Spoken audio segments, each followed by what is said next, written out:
Welcome to the Satori Experience. We're your hosts. I'm Damien. And I'm Neil. And we are passionate about helping people rewrite their life story. In each episode, we explore the stories we tell ourselves, the ones that quietly shape our choices and hold us back from living our best lives.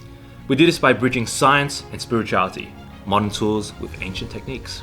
It's about decoding your patterns, disrupting what no longer serves you, and designing a life that feels truly aligned with your soul. Because transformation isn't a destination, it's an experience. And your Satori, that moment of sudden clarity and awakening, can happen right here, right now. Hello and welcome to the Satori Experience. I'm Damien. And I'm Neil. And today we're exploring the theme of unleashing your potential. And we have our guest, Lucinda, who is a former engineer turned yoga instructor, meditator, and runs amazing gong baths in Sydney. Welcome to the show. Thank you very much. Lucinda, for those that don't know you, if your life was a story, whether it's a book, a movie, a song, what would it be? Ooh, good question. A story. Do you know what? It's an interesting question because I feel like there's no end point at the moment. There's been definitely a new chapter. I would probably describe it as that at the moment, where I'm not sure exactly where that story and that end is in sight. What about before, like the old version of you, before you took a leap of faith? Sure, the only thing that's coming to mind, because I'm not a massive one for films and things, is have you guys ever watched 2001? Space Odyssey? Interesting. Where the astronaut is just flying through that dimension. Okay. That's what it feels like at the moment. What would you want your ideal story to be? Like if there's what are you into, basically? If you're not into movies, you're not into books, what are you into? I like to keep things relatively, I guess, spontaneous in terms of life. You know, I feel like sometimes when you're too prescriptive or you have an exact plan, a lot of times I feel like people feel disappointed that they're not at certain places. You know, I think society tells us a lot of stories about where we should be, particularly, you know, at this certain age. And I've always thought it's important to sort of keep that out of your psyche and just follow your own path. Yeah. So from 2001, sounds like you're in a void or a space or a transition period by the sounds of it, right? Yeah, you're going from... I'm very much an archetypes guy and thinking about like hero's journey. So you've gone from like the known world and you're entering this new phase. Tell us a bit more about your background and what the known phase was for you. Real old school background is, you know, this past of corporate engineering, very sort of structured. And I guess this is maybe into that story a little bit more about what you should be in life. And then some relatively large changes going on, moving all the way over to beautiful Sydney that we're in right at the moment. And as of recent, sort of moving over from those like traditional roles and life into full-time yoga teaching, moving into, you know, giving more gong baths. And it is really a big transition. It's a big leap in terms of lifestyle, in terms of energy levels, and trying to work out that path for myself now, because I think in that path, there isn't exactly that story or anything to follow in that way. Paving your own path forward rather than having a prescriptive path. I think that's what it feels like, which is great. I obviously spoke about the benefits, but also, of course, it can feel a little bit uneasy. You don't really know where that's heading, how long you feel in that transition phase for. What was that Carl Jung path? There was a quote I sent you a while ago, a couple of days ago. It's about, let me look it up whilst you guys talk about it. In terms of like, I know prior to this, you talked about engineering as your former life, and how much do I identify with still like that engineering aspect versus this new version of yourself? I like logic. I like sometimes to be a little straight down the line with things, a little less fluffy with things. Not in everything by any respect. I think that sort of discernment in the way you're looking at things. So obviously, to be completely raw and honest with you guys, and I know I've mentioned this before, but in readings, I'm often a little bit like, it doesn't apply to me. That's good. I speak, you know, from this critical thinking mindset, That's which sure. is important in engineering. A more scientific logic. But I absolutely want to. This is the thing. I think that's that two sides of the nature. And yeah, maybe you'll have this as well, Damien. But Yeah. where you have this logic and this love for science and studies and evidence, so you want to be convinced. But sometimes, you know, you have all this other side in your brain that, you know, does disprove things, maybe even if it's just to you. But I'm so open. I think life is magical. And it's weird, and with these weird sort of ghostly soul alien things, whatever we are on this big floating rock. So anyone that's too closed off to anything alternative or unproven, I think, you know, they're not seeing the whole picture. Yeah. Like there's so much of science we haven't there's so much that science hasn't proven, but it eventually does prove things. Like, you know, people could say Wi-Fi is not real because you can't see it. Eventually, you know, we find a way to discover these things. Yeah, meditation was not was considered woo-woo and unscientific even like 40 years ago. And now it's used in so many, there's been so many studies that proven the benefits of meditation. But people doing it already knew it. Yes. And I think it's about being open and knowing there were definitely things that don't work and that you're going to be mindful of diving too deep into the rabbit hole. But to have that open mindset is amazing. I think I love that you're thinking critically and you just don't accept what people tell you. Like this is what you should do. This is what works. You need to apply it for yourself and have this level of discernment. Like, don't get me wrong. I think even the most logical engineering doctors, scientists, they get pulled into that mindset. They just don't realize it as much. So their mindset that they sort of get drawn into is that almost blocking everything off. But actually, it's just learned behavior from people that they respect. Yes. And then it sounds like you've transitioned from that very much. Maybe was it closed? Do you think would you be more closed off to this stuff earlier, and then you had a spiritual awakening? Was that part of your process, or have you always been spiritual? Yeah, do you know, it's an interesting question, particularly with anyone that finds themselves in these sort of realms and life that we surround ourselves with. I was always relatively open. My father had gotten me into yoga when I was quite young, so I loved that. And like you say with meditation, there's not always an explanation for everything that we do, right? But you feel it, and that is enough for yourself to know that there's something so different going on here. So I think just as I got older, and of course, when you start off as like a teenager, if you do something a bit alternative, you really just want to fit in so bad. Yeah. I want to fit in.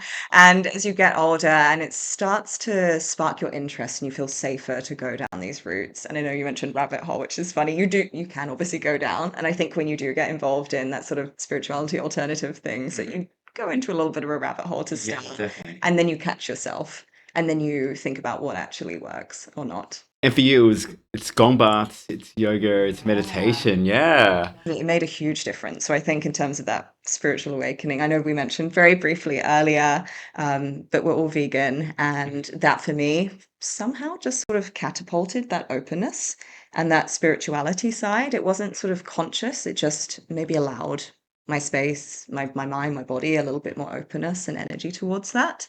I after the death of my father was very anxious and I had a lot of traumatic energy, I call it, but basically just anxiety around that. And I needed to heal. And so that was one of the biggest things for me that when I started coming into these practices, I was actually able to heal that naturally. And I struggled with it for years because I was just having a really hard time. And to discover these practices, these gong baths, the yoga and meditation, that's what's made me so passionate. Even if maybe the outside world and all the sort of knowledge that I used to have might say against it, I know from personal experience how powerful it can be. And from seeing students, I'm sure you guys will have as well, you see that difference in people and you know that there's something really special. I have archetype cards. Yeah. And while we were in preparation mode, I was pulling some cards for you, and the one that came up because you mentioned students is the teacher card, and this is I think this is part of where you are at the moment, right? You see yourself as a teacher that aligns with you. You talked about you did tutoring as well, and it's something that imparting knowledge or wisdom seems to be part of your journey. Is that a fair call? Yeah, I think the way that I definitely used to see it like that. When I first started yoga teaching, it was, I'm imparting this wisdom. I've learned so much. I want to share it. Whereas now I see it quite differently. I see it almost as if I'm facilitating that change in someone else. I feel like everyone has that capability themselves. They don't just need me throwing information. They just need to go into that experience where they can feel it and go under that process themselves. The other card is the advocate card. So it's more about you. You're not necessarily teaching them, but you're making people aware of their potential and advocating for these practices in a way. Is that a fair call? Yeah, because say, in a gong bath, you are doing this, making these sounds with this gong, but I barely say any words, to be honest. And it's what people feel internally. And I know if you have that experience internally, you walk out a different person, and that's when your change happens, and it's going to be different for everyone.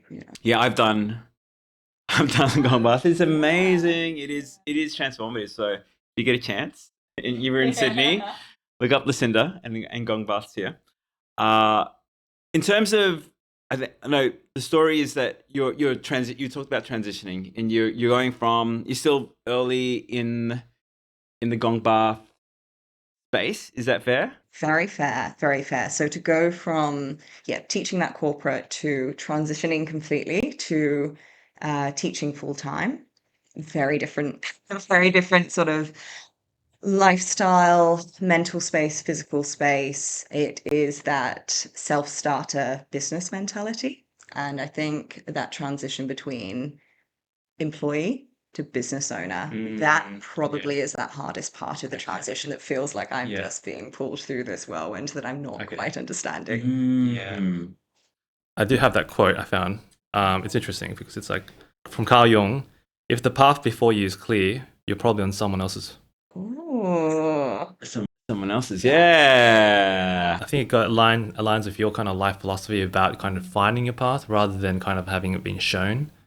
So it's kind of like we're not really helping you. I think what we're trying to do is kind of ask the right questions, kind of give you the right nudges to kind of help you see the path for yourself. Yeah, and I find that so helpful because it's interesting. We spoke earlier about, when we were younger, about how we used to feel quite closed off. And I remember when I was younger, I always used to think, why do people go to therapy and like talk to other people, even when people like share your problems? And I'm thinking, what's that going to do? You guys can't fix it. And I think as I've gotten older, I realize how helpful that is because, sessions like this, you'll help maybe bringing up ideas that someone didn't realize were bubbling underneath, or when you're probing questions, it makes them suddenly realize, hey, that doesn't actually feel that right for me. So it's really important what you guys are doing. I guess we're in the decode phase, so we're still trying to figure out like what do you think the major block for you is? Is there? I have a sense of it, but like I'd like you to articulate and maybe we can challenge it. Where do you think? What is? What's the biggest stumbling block for you at the moment in your path forward? I sort of believe that I would like, and this is again because I don't have this certain path, but I want to feel as if I'm reaching a lot of people, and people, if they're going through those sort of times that I was going through, or even, they want to be more on that spiritual journey, or they just need to like chill out, their mind is loud, that I'm sort of that go-to person, that they might recognize that and they would know where to go, and that they would understand what I do and know whether we're a bit of a fit in creating like a beautiful community of people who love doing the same things and feel that internal success that, when you put something out into the world, it's received well, and it flourishes. And I feel like where I'm new and I'm trying to build that community at the moment. I know logically it takes time, but it's almost hard when you start something you're so passionate about and you go all in to not be like, oh my goodness, I've put this out into the world and it's just this ultimate success. It's so popular and everyone knows about it and everyone wants to come. I think that is in a rough nutshell about how I feel. And I think maybe that could be a little bit of I don't feel actively frustrated, but I suppose now I'm speaking about it now again because we're having this conversation. Maybe that is that slight frustration that you are in that starting phase and I don't quite know how to take it to where I want to be. And maybe that I feel so happy day to day with what I'm doing. But I suppose internally, if you do look at the future, maybe seeing people who are what I would deem really successful and going, I don't know whether I could be them. Not that I want to be them, but I don't know if I could reach that level. Interesting. You know, like even when you're talking about this, amazing yoga place in Bali, and you're like, it's so like oversubscribed, everyone loves it. It's this hub. Like, how amazing. But then something about me feels like, could I ever create that for someone? You know? Have you created it for yourself? Yes, with myself in mind, because as I say, because I've had this journey and where it's led me, but that is in mind with taking other people down that journey because I feel like I love it day to day. It's gorgeous and it helps keep that sort of mental health struggle away. But I know from having students how, and maybe this is selfish, but how special it feels when I've had students tell me, like, I've stopped having panic attacks, or, that helped me so much, or I've never had quiet like that. And so my goal really is to share what I've had and have other people access it. Like, you guys will know from what you do how special it is to make that impact to someone, particularly maybe if they're looking at this alternative, they might have tried a lot of other avenues that are more normal and they're feeling like, I'm just giving up. And then they come to something like this and they see change. And I think that is maybe initially it was like, I love doing this, but that's been like my driver since I've been sharing it. Would you consider yourself a high achiever, perfectionist person, being a Virgo? I definitely wouldn't say perfectionist. I'd say slapdash. My way of doing things. High achiever, I probably within an element. Okay. Maybe not in this sort of conscious way. So I think, if you go right back to sort of school, I was always like quite academic. So that made me feel like an achiever as such. And I'm a big believer in sort of maybe it's not manifestation because I don't know a whole lot about that, and I won't sort of speak on it too much, but I do sort of believe that you see this possibility around you. Maybe that's where your parents were, the sort of life you were in, and you do end up sort of fitting into that. So, I'm maybe hopefully not going to ever go to jail or cause any sort of major crimes because that would be really, really unheard of in my family. I've never known anyone do that. And, maybe I'll always be in this kind of doing okay financially, but not, being super rich or super poor because that's how I grew up. It was comfortable. So I do wonder, my kind of what I grew up in was achievement, I guess. But I wouldn't say I'm maybe actively going for that, or I wouldn't say I'm achieving the best in the world about anything at the moment. So we're still on the decode part, and I'm just trying to figure out if there's like some underlying story that's still holding you back, and because my kind of theory or speculating that because you had some would you call it mild success so far, and mild success, and because you went through this process, I guess when you lost your father, it's like you're trying to find a way to heal yourself. It's kind of like your way of still connecting with your father, or kind of creating that connection with them by still staying this level, because this is what has healed you. Does that make sense, or is it completely like bullshit or something like that? No, I wouldn't say completely bullshit. I think it would be more so maybe not around the sort of grief and losing him, but I would say I definitely do see those old family bounds and just from growing up in general life about not holding me back in any, not consciously, because I had a great life and it was very abundant growing up and, lots of love and everything that I needed, but I maybe subconsciously do sort of get to a point where I feel like I'm doing okay and then maybe hold back thinking, oh, this is enough. This is great. I've done well, and not pushing to actually where I do want to be. And I don't know why that boundary is quite there, but it's not, I don't feel like it's a grief or a loss or an attachment to him thing. Would you consider yourself like coming from like a wealthy background, kind of like middle class? I think we always like had as much as we needed, Okay. which Yeah. was great. But my parents, like my dad didn't work and my mother stopped working. They had me older. They were like 42. So like they had kind of done all of that side of things. My mum retired, when I was still in school. So I suppose I didn't see the big career aspirational and that sort of build because they built their life. It's part of the thing that's great about having older parents. They had everything so set up that makes it really safe and lovely to be a child in. So it's quite comfortable, like a comfortable environment. So that discomfort about reaching next levels isn't massively instilled, or I've just never seen someone build or like sort of see that like successful entrepreneurial side of things. Yeah, that's so interesting. I think that helps us moving forward because I think that's kind of a blockage, which we'll go to now. Disrupting.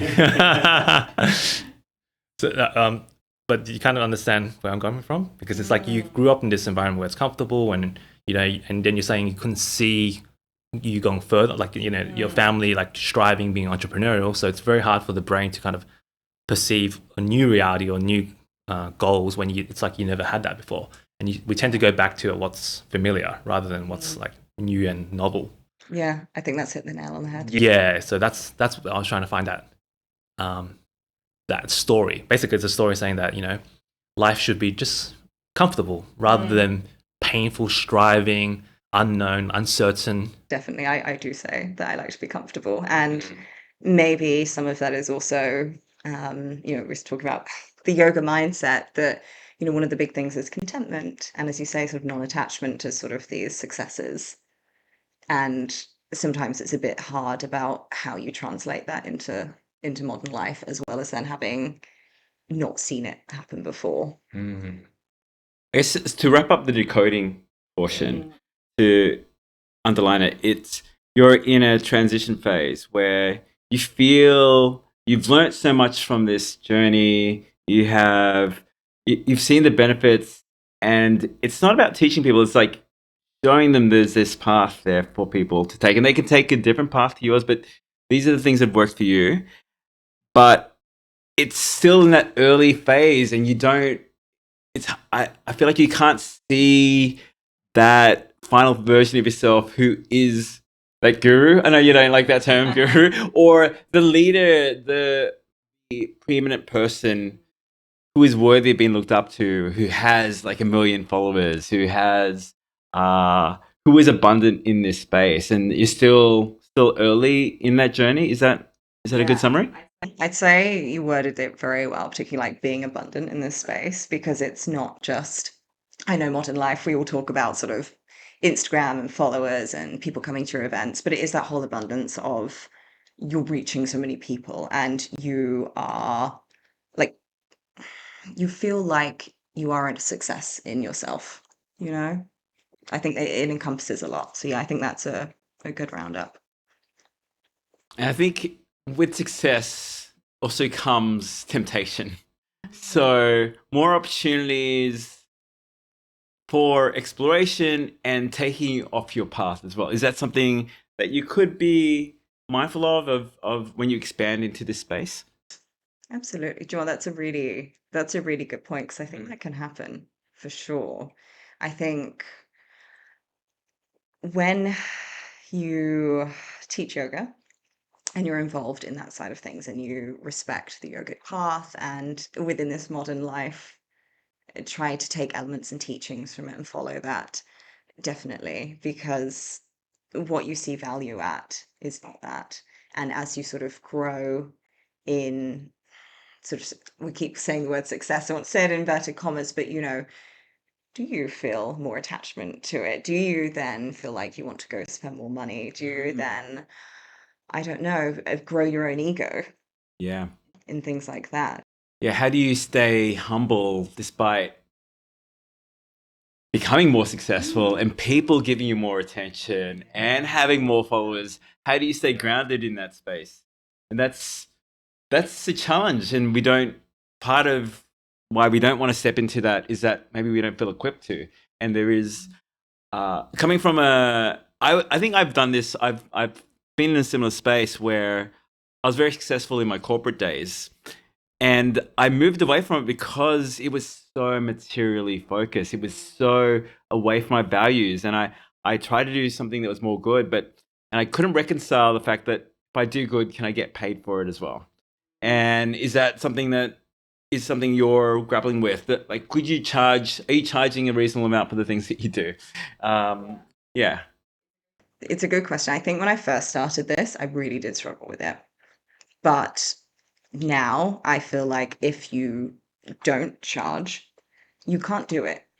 Modern life, like I can't go live in a cave and meditate. I have bring food to me because I'm not like that sounds wonderful and hard in its own special ways. But in modern life, if you want to be surrounded by the most people, you've got to live in a city. Sydney is an expensive city. You want to be able to give people enough energy in each session. So therefore, you don't want to be worrying about your rent being paid, paying for like the blooming Halls and Woolies, crazy expensive food shops. So I think historically people maybe would have had these teachings for free, which was wonderful and amazing. But in modern life, we all have this part to play in society, and our society, particularly in this capitalism, works on you share your resources. So someone shares their sort of monetary resource for your resource of your energy and your time. What would you say your top 3 values are? Ooh, good question. Loyalty, I always put up there. I think I am maybe loyal to a fault, but I quite like that, and it's something that I like to have from friends and family as well. I think if you are kind of committed to someone, and that doesn't just have to be a relationship, that can be friend, that can be in business, that can be in work. I think show that commitment. Really, really give that to them. Okay, other two. So values. I mean, veganism has got to be up there. It's a sort of all-encompassing value, but I think about that non-harming. Compassion? Is that? Yes, I think compassion probably could cover it quite well. I think, yeah, compassion for other beings is really very important to me. And then the other values. So, I wish I'd had a little think about this. The other two are so natural to me. It's better not to think about it, because usually when we don't think about it, we blurt out the actual truth or the things that's uncensored. We tend to censor ourselves, in public when we interact with people to appear a different way. But the raw truth is usually the ones that we just know instinctively. An easy way to figure it out is where you're spending your time. Yeah. Just what I was thinking. I was thinking the third one probably changes as we do as humans and we evolve and grow.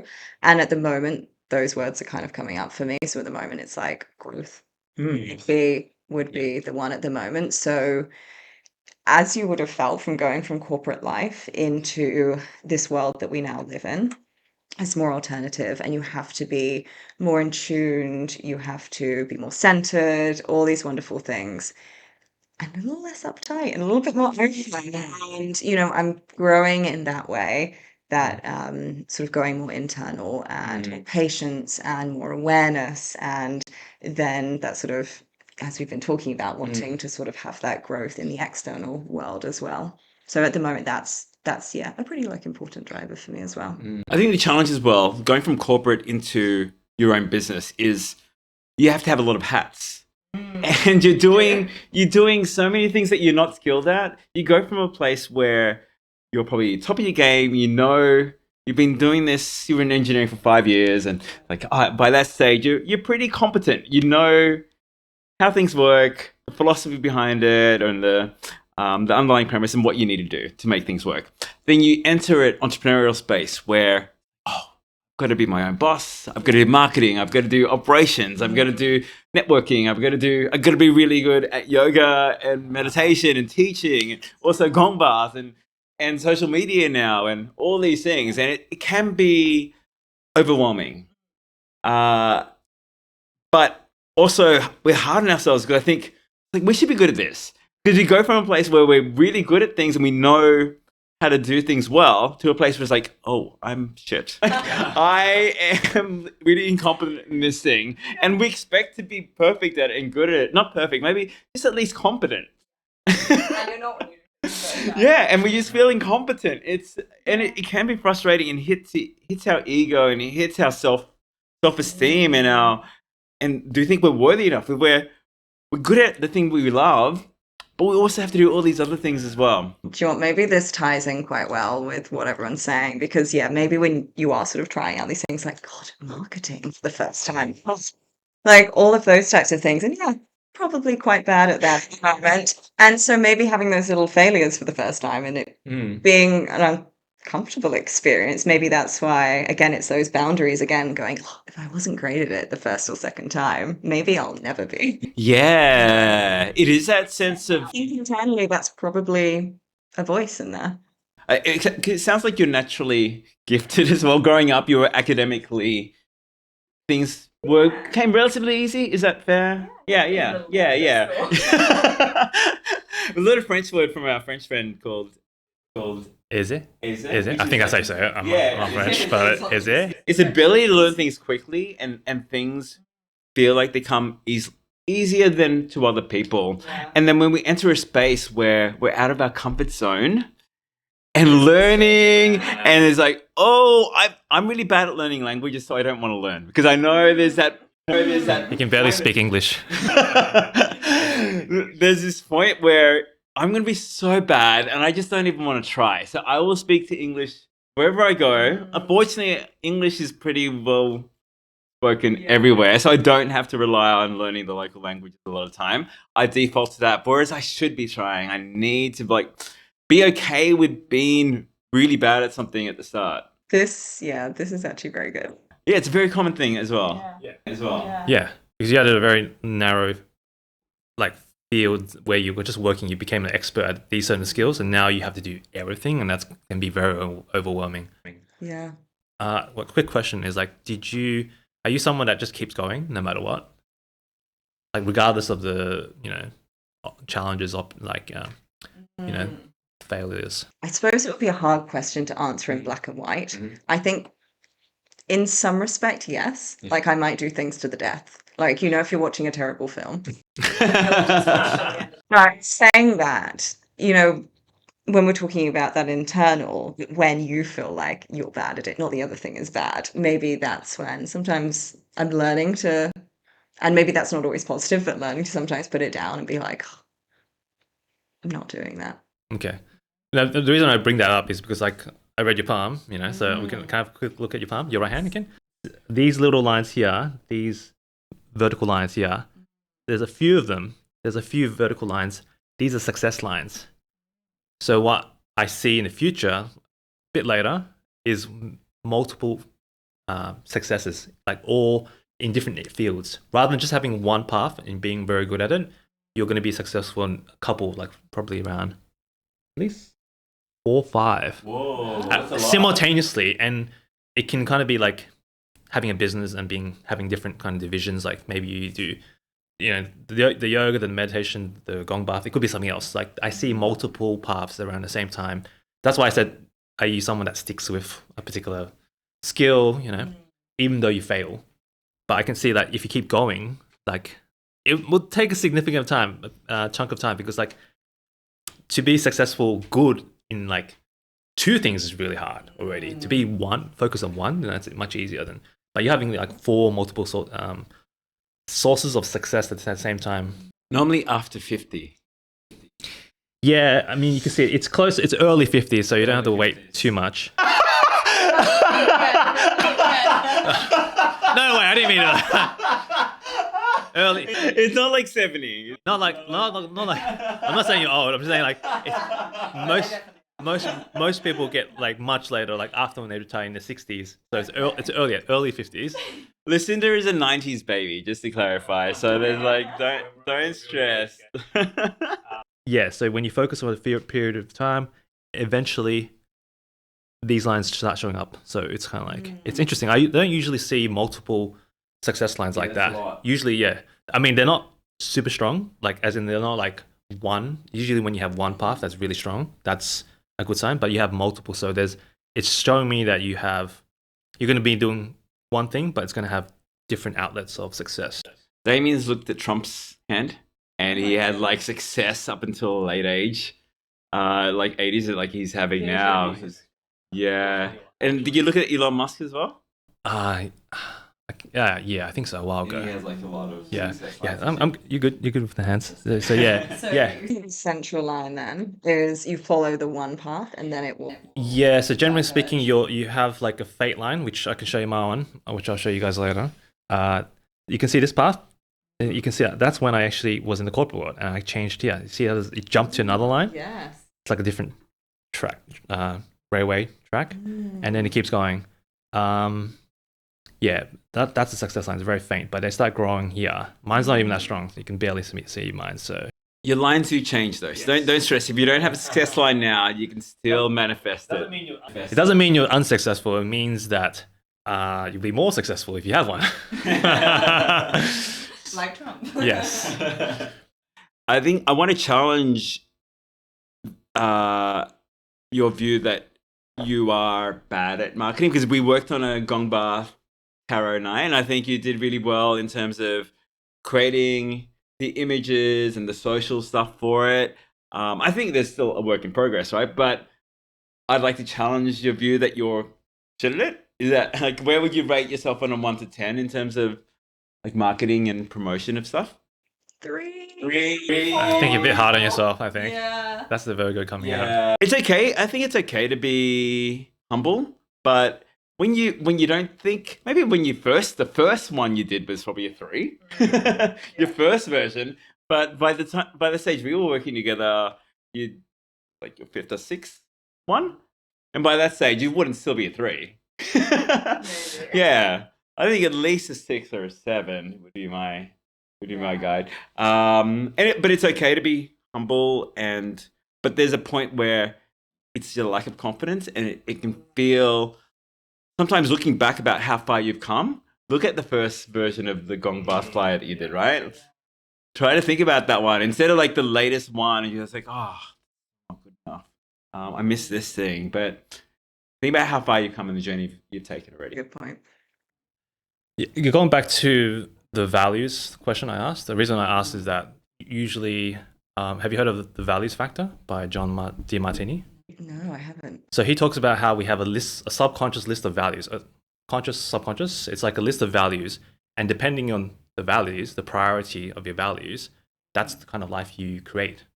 So, for instance, if you're someone that valued money and wealth and fame and all that, that's your first value, then your life will kind of reflect that. You'll be someone that's more materialistic or more money focused and showing off and wearing these things. Not that necessarily that makes it bad. I'm just saying. Yeah, it's bad.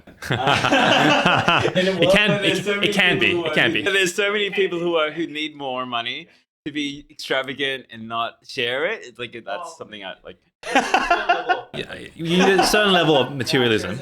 So yeah, but you can see like same as how Neil was saying that where you put your time and your money is a reflection of your life. Like if you spend all the time in the gym, you valued health, that you'd be someone that's very healthy, someone that's values money, will always be working, always hustling. Then you can see that. So it's funny. What was your first one again? It was loyalty, which is good. Like but you can see loyalty in the veganism thing. That would be manifested in your life. Is that a fair reflection? I would say so, because I guess loyalty, like I do spend a lot of time with my partner. Yeah. I try to spend a lot of time with my friends, call home, that sort of thing. So yeah, I'd say that's a significant part of my life. And then loyalty into the studios that I teach at, students, I definitely, that's a good point. And then veganism.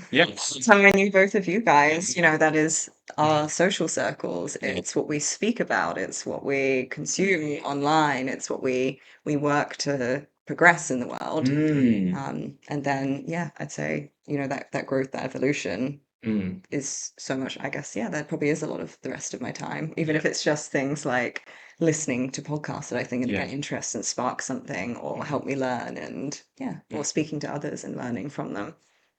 I'd like to challenge the value. I think loyalty is definitely a key component, but it feels like more community. It's like you've got a loyalty to the community and the people that you're with, like it's a love and commitment and connection to that community, whether it's like your partner or it's like the spiritual space or the vegan space. There is like, you are in a way building community. Is that part of your journey that you see going forward? I'd say so.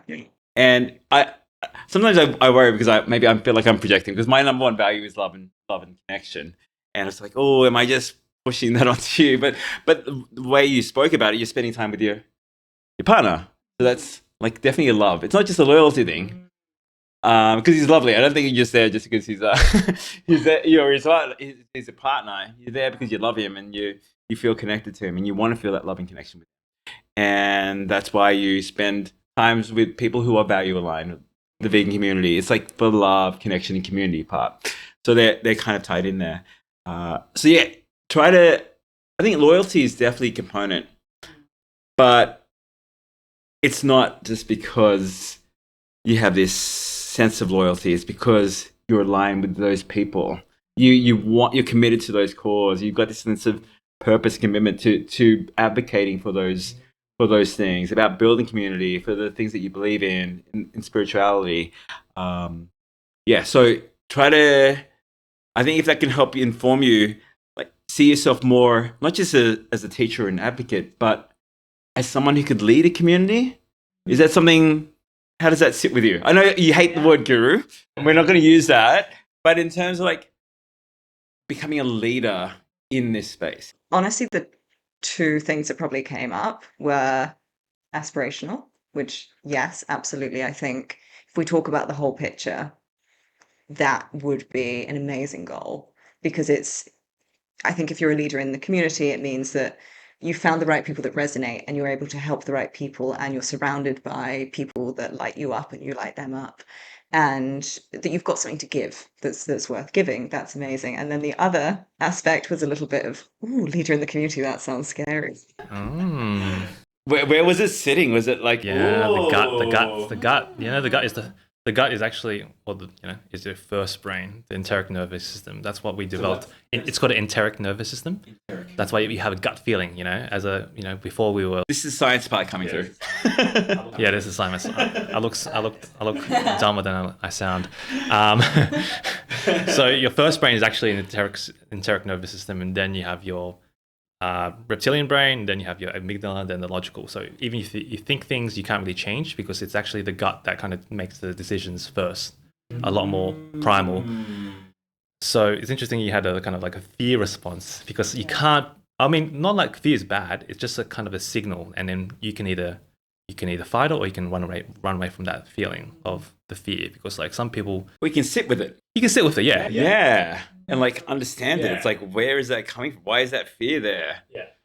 Yeah, I mean, it's a good thing. It's good that you had kind of both that kind of excitement, but also that fear, because that means you're alive. You know, you have that kind of clash, and that helps you propel you forward. But just if you just had fear, then it would be harder to move forward because like we tend to move towards pleasure and away from fear, just our default state as human beings. You know. So one thing I was thinking about when you're talking about the values before, like you were talking about integrity, is like where does that version of success sit in? Like whatever success means to you is like, you know, the success of saying like having 1 million followers and being on Oprah and all that kind of stuff, whatever. Oprah was just in Sydney as well. That's why I think like Oprah was just in Bondi, just in the Opera House back there. That's why Oprah came up. Sorry. So just to find the question again. So where does that, in terms of the totem pole of different values you have loyalty, then your veganism, then your growth. Where do you place that version of success? Maybe not high enough. Maybe not. You know, I think I would place comfort for success, and that could be part of the issue. Exactly. Interesting though, the growth is important. It was number 3. So maybe the success could be tied to the growth aspect as opposed to Yeah, so one thing about when you live completely in alignment with your values, that's when you become the most fulfilled, successful version of yourself. And success, I don't mean not necessarily money. It could be like, you know, could be like money. Sorry, it could be like your relationships, it could be your health. So whatever you define success. So if you follow that, your priority, that list of values, like you're living in alignment with them, that's when you become most successful. Which also, as a byproduct, that's when the money comes in. Generally speaking, you know, that whole thing, when you follow your passions, that's when the money comes. And that's something to think about. So maybe having a little look and redefining if I feel the comfort. It's interesting. You didn't put comfort above growth though. Because growth involves discomfort, you know, right? Yeah. For muscles to grow, they need a tear. Yeah, you have to experience a certain level of discomfort. And pain. Yeah, so it's There's interesting. pain It's that kind of comes like from that. they're kind of in contradiction with one another, you know? Maybe it sounds like growth and comfort are very close together. Yeah. Probably more so that they would be the things that are, values, and then the things that I actively avoid. Probably discomfort is at the top. So maybe if growth is only third on my value list, but then what I avoid list, discomfort is. Interesting. The analogy I get is like you're driving a car, you're the vehicle, you're trying to go somewhere. The accelerator is your values, the way you're trying to move, and then the brake is the fear, the discomfort. And you're trying to go somewhere, but you're pressing on both at the same time. Yeah, So you're kind of like stuck. just stalling. Oh, I feel you. Who wants to feel uncomfortable? Me, I will. I love it. I love growth. I love growth. He's a sucker for punishment. No, but in such a good way. He's so resilient. He pushes forward, and I really admire that. And I think it's something that it's hard to pull off. But I think we might be we'll talk that more in the design area. I still want to dive into the disrupt area. I think part of the story is that you still don't feel like it was aspirational to be a leader, but you're already a lead. I think it's not aspirational. You are a version of a leader now. Yeah. So how do you embody that and move through that? Because I think a lot of things, people sense your energy. And I think if you feel comfortable in a space, that's important. The reason you want to feel comfortable is you can be your authentic version of yourself. You can feel confident and you know it. And you kind of radiate this, like, I know this and you can learn from me and I'm worthy of being looked up to. Yeah, I think it's interesting because when I'm in a room, say I'm leading a class or a workshop, I feel that.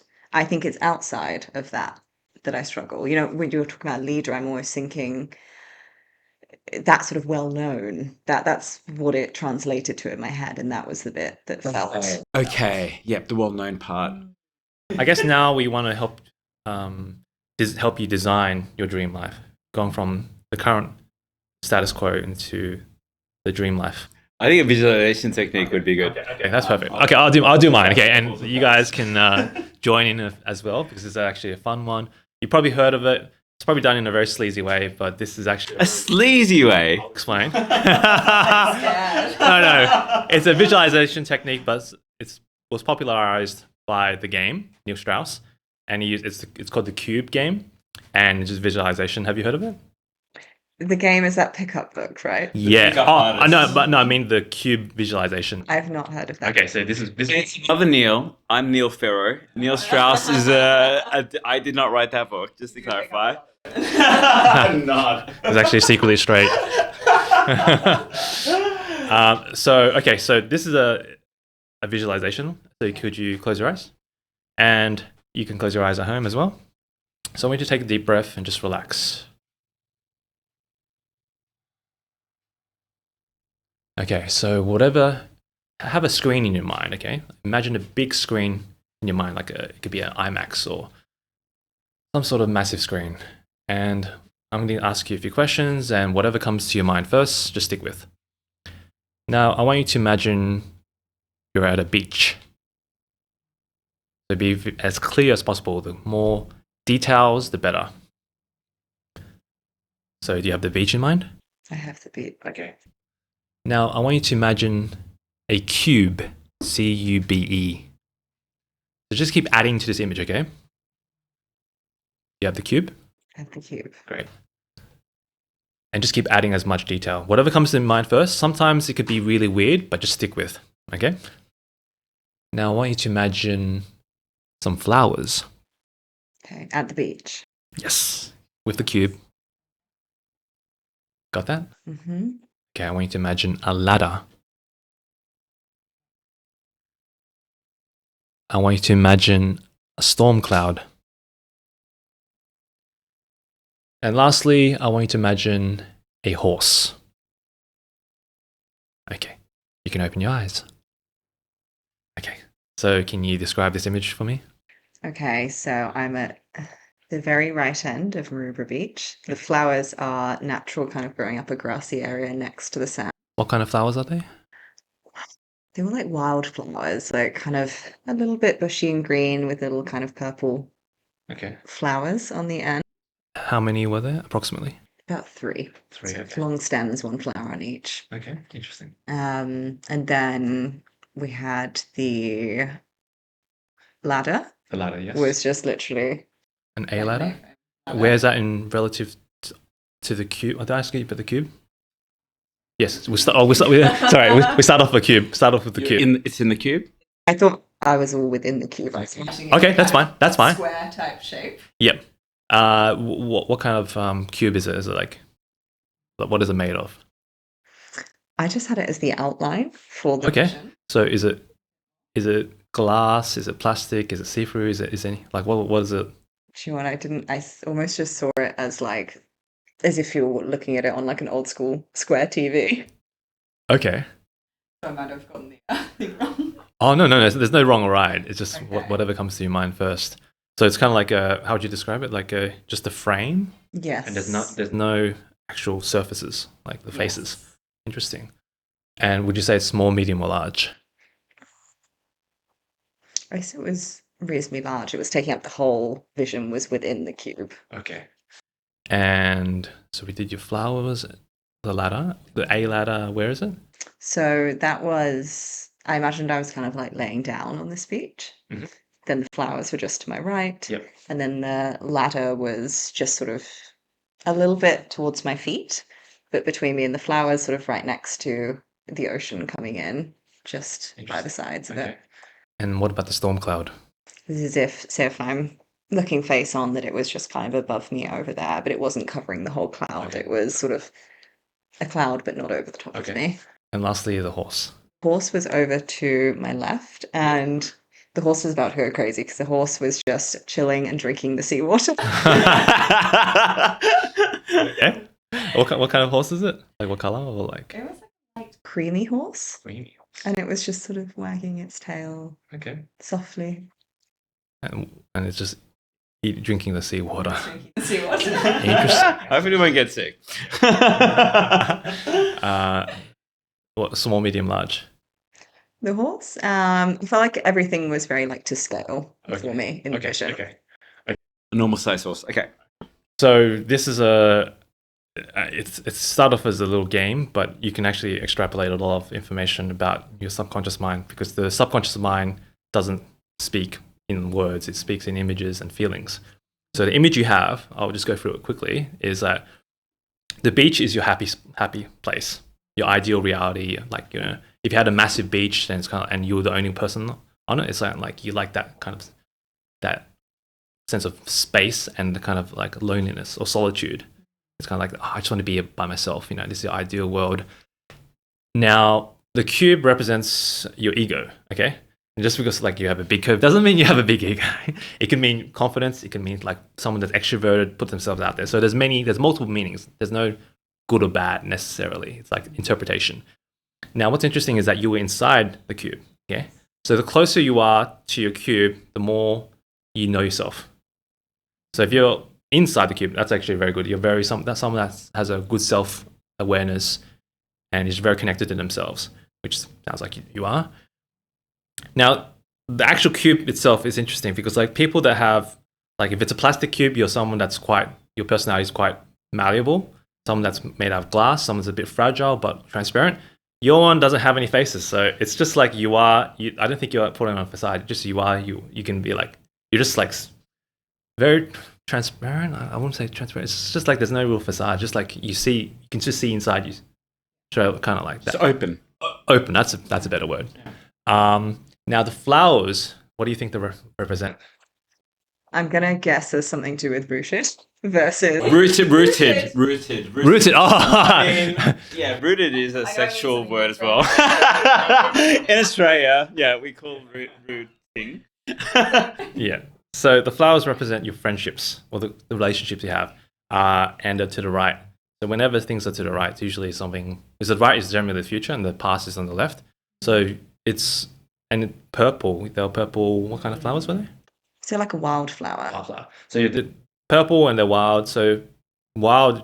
That's you describing the kind of friendships you have. You got about 3 of them, quite close in a bunch, probably a small group. And purple is this color of actual royalty or loyalty. Interesting. Yeah, because purple is the rarest color in nature. It doesn't come naturally, so it's very rare. Yeah. And the A ladder. Okay, and it was inside the cube as well? That was inside the cube. So the ladder represents your career ambitions or your direction in life. And when you have a ladder inside you, means that it's really it's you are the career. Like, rather than being external, it's actually internalized. The career comes from you. So you're following your path in your journey. And the A ladder is actually good. A ladder is something that's a bit more stable. I know, because rather than a ladder and having like that, imagine having a ladder, it'll just kind of like fall down. Having an A ladder is actually quite stable. But the thing is, what's interesting is inside the cube. So it can only grow as high, or it can only go as high as the cube. This is interesting with what we've been talking about. I know. See, it's kind of it's limited by it's constrained by the size of the cube. Okay. So could you say that the more she knows herself, the more she'll expand and the ladder will grow within? Yeah, it can, but generally you can. It's just that it's inside the mind saying that the ladder is only constrained to my self-growth, my development, my ego, that sense of confidence and and second last is the cloud, storm cloud. It represents your insecurities or doubts, and you had it in front. Would you say like further up? Yeah, sort of like over the ocean. Yeah, and it wasn't too big. So the bigger it is, it's actually you have this massive cloud of insecurity, unknown, uncertainty, like looming over you. But it's good you have a small one. It's okay to have insecurity, but yeah, it's a reflection. It's kind of like you're feeling that now. It's because it's in the center. Center, it means things you're experiencing now. Now, lastly, your horse. Your crazy horse. Crazy horse. Why do you think you're crazy? I've done this, so I know what the answer is. Oh, it's my horse. That's with B. Blake. Yeah. Partner, right? Yeah. More specifically, it's your ideal partner. But I think it could be Blake in this case because it's in. I should hope so. He's wild as well. I like it. He's just playful. Okay, nice. See as well, yeah. So how you describe the horse is actually describing partner, and the fact that's on your left, it means it's kind of been there for a while. Like it's that kind of, because that's the past. It's been with you for a long time, and it's just doing its own thing. Okay. Yeah. Now that's the first part of the thing. Okay, so if I can describe your reality based on this image, what happens when you change the image?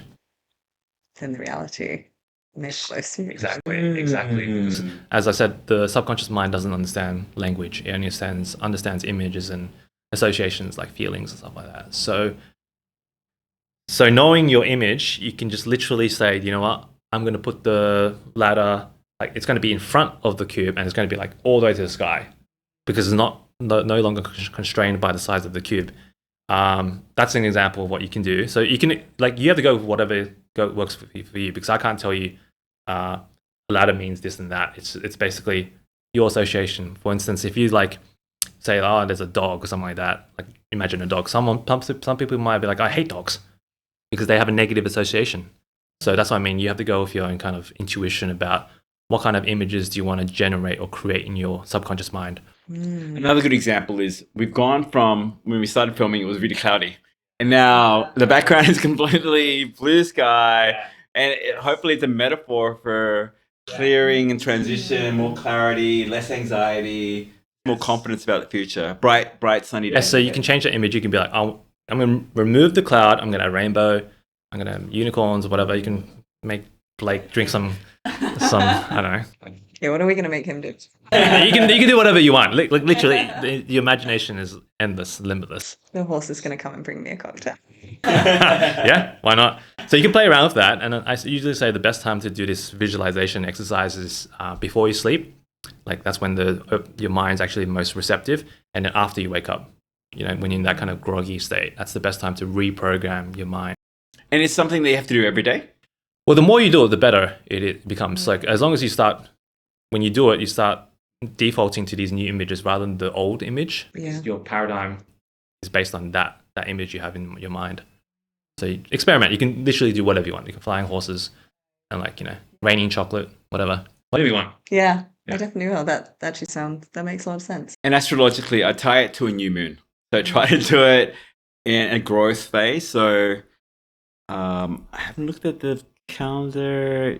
Yeah, try to time it around new moon. That's when it's a great time to I know you talked about not knowing too much about manifestation, and in lots of ways you don't actually have to. It's just more understanding the flow of the universe and knowing you'll feel the right time to do something. You'll know when there is a time when you're ready to manifest. It could be it's in this resting phase when you're, I know end of year is busy. We're coming up to Christmas and a lot's going on. It's probably not a good time to go, I want to manifest this. It could be like normally like the first day of the month could be a good start. The first day of the year, it always starts with a clean slate. James Clear in Atomic Habits talks about like the start of a week or the start of a day. For me, astrologically, as a spiritual guy, I think of new moon. I think of moon phases. It could be your birthday, your personal new year. So try to do it with that intention. Like, this is the person I want to be going forward. What is that? Because change is all about your identity. And for you, it sounds like you're already open. You've got this clear glass. You have you're pretty positive outlook. There's a bit of clouds, but you have enough confidence. You have support. You have your friends there. Maybe that could grow and blossom as well. Got the crazy horse in the back as well. Crazy horse, great. And I think part of the designing your future is you have to live as if you are already that person. And sometimes it feels like we're lying to ourselves. It's like, am I good enough? Am I worthy of being followed? I still have lots to learn though, right? But can people still follow me? Can I be a leader despite my limitations?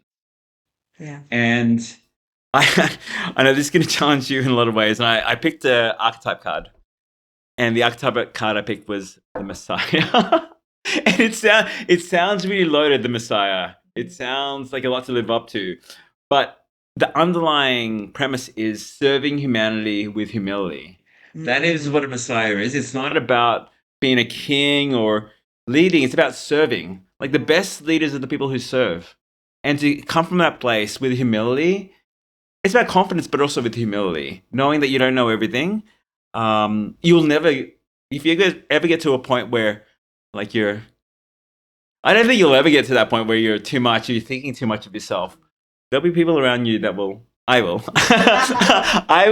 keep you, but I don't think that's going to be an issue. I think your issue is more believing yourself enough, having the belief that you can serve people, and you have a lot to offer and to serve. Maybe Messiah isn't the right word. It could just be a leader. Yeah. It could be leader. It could be enough. And what I also picked some other cards for you. I see a lot of travel and things moving quickly. I know you may feel things aren't moving quickly enough, that you haven't got to the stage where you want to be yet. But in the next 12 months, I see 8 of Wands card. This is about forward movement. The challenge for you going forward would be how to stay grounded as you move forward. A lot of opportunities will pop up. You'll be learning a lot. There'll be travel potentially connected to this stuff as well. I could see that for you. And how do you stay grounded in this process? The other card is the Hangman. This is about surrendering and trusting the universe, seeing things from a different perspective. So stay open to opportunities that might not seem available now. But also be in a surrendered state. Let things unfold naturally as they're supposed to. And your future, this is your future self. This is you picking the fruits of your abundance. This is about successful self-employment. This is spiritual and material satisfaction combined. And the affirmation that goes with this is, I enjoy the bliss and abundance that I've sown. So embodying this, already feeling abundant. Like, I know it's hard to when we feel like we haven't got the ideal income already, or we're still growing the business. How do you still embody abundance when it's not the ultimate end state? And a lot of it is just appreciating what you have. Going, okay, wow, I can't believe, like, if you told me, when you ended engineering, like, I would actually be doing this and making money teaching yoga and running gong baths. It'd be like, wow, that's amazing. And there's more to go, but just coming from that place of how far you've come already, it's a really good place to start. Yeah, that's really lovely. Or just be asking yourself, where do I feel abundant already in my life? Whether that's relationships or, like, the communities you have, because that's you're embodying that sense of abundance already. Yeah, maybe that's that easier way to start. At those bits, and then it's going to feel more natural. Exactly. And go back to, we talked about this, I think, off camera, but the feedback that you've gotten already, when people tell you how the gong baths have been transformational for them, have that somewhere that is sitting, it's within eye view for you. So it's a constant reminder. Maybe it could be a pop-up message that's like, this is a feedback that comes up on your phone every, like, once a day or something. Like one of those, I don't know how that would happen, but It kind of be a wallpaper as well, like all the, like, testimonials people say. Yeah. it changes like once a day. It's like a reminder that you've done a lot. You are serving people already, and people are benefiting from your presence and your energy. Yeah, that's a really nice idea. Yeah. What's the best way for people to connect with you and your work? And if they wanted to get a gong bath or a Yoga or meditation session? Yeah, so if anyone is interested in the wonderful and weird world of gong baths or yoga meditation, you can find me on Instagram at Anxi Relief. So it's ANXI and then Relief. I'm sure these guys. Yeah, we'll put a link down Yeah. below, as usual. in. As usual. I have no idea how you do all that stuff. I don't know. I have no idea. yeah, Damien. It'd be lovely to see a few of you there. But thank you guys so much. It's been amazing. You guys are truly, truly magical. Amazing. You are too. Thank you so much for, being open and trusting us with, coming on the show and just sharing your story. We appreciate The that. good thing about you guys is you allow for that. You make people feel very safe, both of you. I learned from Neil. Trying, still learning. He's my messiah. He was awesome. He's I think it's all the energy we bring. So I'm grateful that you came and the universe brought us together. I think we'll be doing more collaborations in the future. We'll probably have Lucinda on later, talk more about her experiences with yoga and gong baths, the power of those things, and how you could use it in your daily life as well. So look out for her in the future. Awesome. Thank you very much, and we'll see you guys soon. Thank you. That's all the time we have for today. Thank you for joining us for the Satori Experience. We hope it sparks some insight and inspiration on your journey. And if you want more of the Satori Experience, make sure you like and subscribe so we can give you the best experience possible in the next one. And if you know someone that can benefit from this, please share this episode. It's great karma. We'll see you in the next one.